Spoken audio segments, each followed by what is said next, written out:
সামনে যান, সামনে গেলে আবার আবার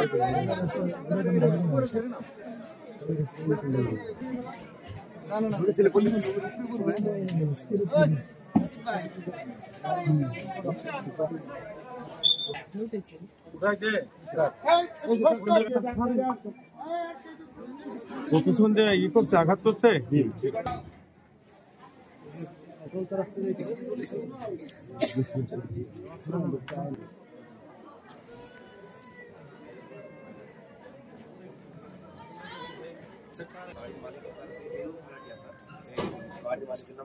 এখন কে থাকে, এখন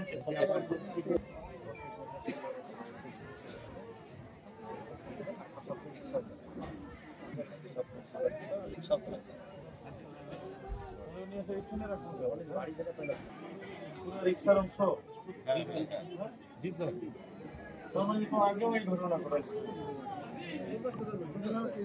শেষ হইলে আবার তো আবার দুইজনে খাইছে।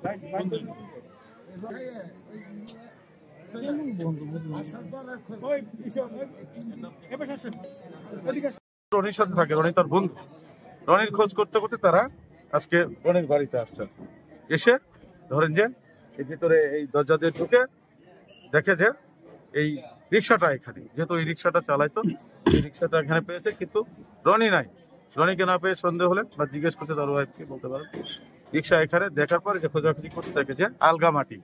তখন তাদের সন্দেহ হয়েছে যে এখানে আলগা মাটি কেন, খোঁড়াবাড়ি কেন, এখানে লাশ থাকতে পারে। আমাদের খবর দেয়, আমাদের লোকজন এসছে, এসে আলগা মাটি খুঁড়ে দেখা গেল ওখানে লাশ।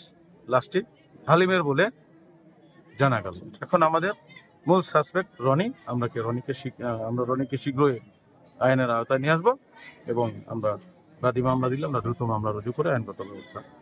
স্যার, আপনি তো লাশ দেখেছেন স্যার, মানে কিভাবে হত্যা করা হয়েছে কি বোঝা যাচ্ছে যে জবে করে বা পিছনে মনে হচ্ছে কূপ দেওয়া হয়েছে, যেটা আমি দেখলাম। সম্ভবত তাকে কোপানো হয়েছে আর কি মারার আগে।